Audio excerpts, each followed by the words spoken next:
जी doctor साहब बहुत शुक्रिया। सब तो पहले तो यासर साहब को बड़ी मुबारक और डॉक्टर नवीद साहब को कि ख्वाजा फरीद साहब के हवाले नाल इत्थे गलबात शुरू हुई। 2 दिन पहले साकब साहब ने फरमाया कि जी मकाला पढ़ना है तो मकाला 2 दिन तैयार कोई नहीं जे होंदा तो उन्हें टाइम लगता है।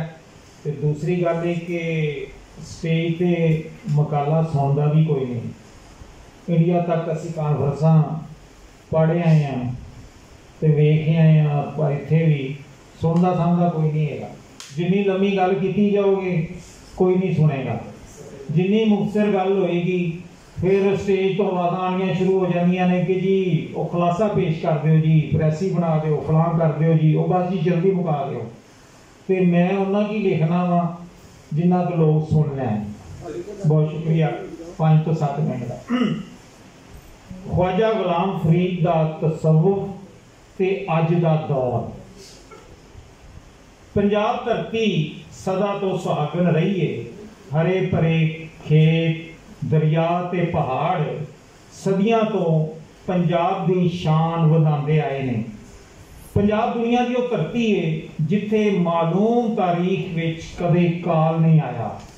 एक पासे जिथे दे लोक गीत पंजाब वासियों के दिलों की धड़कन ते एहसासां की तर्जमानी करते रहे ने, उत्थे दूजे पासे बाबा फरीद तो लग के ख्वाजा गुलाम फरीद ताईं सूफी शायरां धरती की जुबान विच लिखदियां लुकाई नूं रूहानी इलम की दौलत वंडन विच कोई कसर नहीं छड्डी।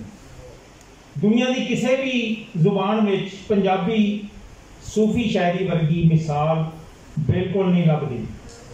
पंजाब की सूफियाना शायरी का हर नगीना अपनी अपनी थावें वख वख लिश्क रखता है, पर जे इन्हां विचों किसी एक सांझी लिश्क ते चमक नूं वख करिए तां ओह तसव्वुफ ते सूफियाना फिकर है जिहड़ी एक मरकजी धुरे वांग काम करदी वखारी देंदी है।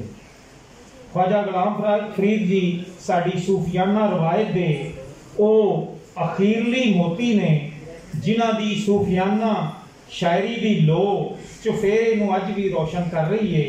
ये लो ना कल मठी पई सी ते ना ही अज इहदे चानने विच कोई घाट आई है। तसव्वुफ दा फलसफा सदियां तो दुनिया विच मौजूद है। तसव्वुफ दीयां बेशुमार तारीफां अपनी थां जिन्हां बारे भरमी बहस की जा सकती है। इन्हां नूं एक बन्ने रखदियां मेरी जाचे तसव्वुफ ते सूफीज़म दो बुनियादी नुकते ने जिन्हां दुआले तसव्वुफ घुमदा है। पहला, बंदे तो रब दा राजी होना। दूजा, बंदे तो बंदे दा राजी होना। ख्वाजा गुलाम फरीद वातुल वजूदी सूफी शायर सन। उन्हां दी शायरी सूफियाना रंग, मार्फत ते सोच नाल भरी है। इश्क उन्हां दियां काफियां दा मरकजी ते उगड़वा मौजू है। सूफी नूं ना जन्नत दा लालच हुंदा है ना दोज़ख दा डर। उन्हां दा दीन ईमान इश्क ही हुंदा है। जिवें ख्वाजा साहब फरमांदे ने, नासिया ना ही ना थी मान्या इश्क साडा दीन ईमान, या जाहिद कोल जा खबर सुनाओ इश्क साडा दीन। ते फिर उन्हां दी जगत मशहूर काफी, मेरा इश्क भी तू ईमान नहीं तू। इश्क नूं तोड़ चढ़न लई ख्वाजा फरीद जी वातुल वजूद का प्रचार करते अपनियां काफियां विच थां थां वखाली देंदे ने। वातुल वजूद बारे मीदुल हाशमी लिखते ने, इस नजरिए मुताबिक मौजूद महज हक सुबाना ताला दी जात है, बाकी सब अजाफतां ते निस्बतां ने जिन्हां दा हकीकत विच कोई वजूद नहीं। फरीद जी इस फलसफे दे मानी ते गुलाम मुहियुद्दीन इब्ने अरबी नूं अपना मां मनदे ने। वो कहंदे ने, ठप फिका असूल अकायद नूं रख मिलत इब्ने अरबी दी, या मुलवाने दे वाद ना बाणे बेशक साडा दीन ईमान है इब्ने अरबी दा दस्तूर। सूफी नूं जद रब दी आजाद अपने अंदर ते आल दुआले वखाली देंदी है तां ओह हर वो काम करदा है जिहदे विच रब राजी हुंदा है। रब दे बंदे राजी हुंदे ने तां ही वो फरमांदे ने बन दिलवर शक्ल जहान आया, हर सूरत ऐन अयान आया। हुमायूं अकबर फरमाते ने बंदा भावें किन्नी तरक्की करे वो रब नहीं हो सकता, अते रब भावें किन्ना भी हेठां आ जावे वो बंदा नहीं हो सकता। यही वो बारीक ते वाजिया फर्क है जिन्हों ना समझण वाले सूफीज़म ते वातुल वजूद के अहंकारी होंदे ने। इशक वातुल वजूद की मराज है। रबी इश्क में जदों सूफी गरक हो जाता है तो उदों उन्होंने हर थां उहदा ही जलवा विखाली दिंदा है, हर शे विच वो ही वसिया दिसदा है। ख्वाजा फरीद जी तां ही फरमांदे ने मैंडा इश्क भी तू, मैंडा यार भी तू, मैंडा दीन भी तू, ईमान भी तू, मैंडा जिस्म भी तू, मैंडी रूह भी तू, मैंडा कलब जिगर जिद जान भी तू, मैंडा अव्वल आखिर अंदर बाहर जाहिर ते पिनहा भी तू, पूरी लमीर काफी। फरीद जी का कलाम उन्होंने सारी शायरी का सत ते निचोड़ आख्या जा सकता है।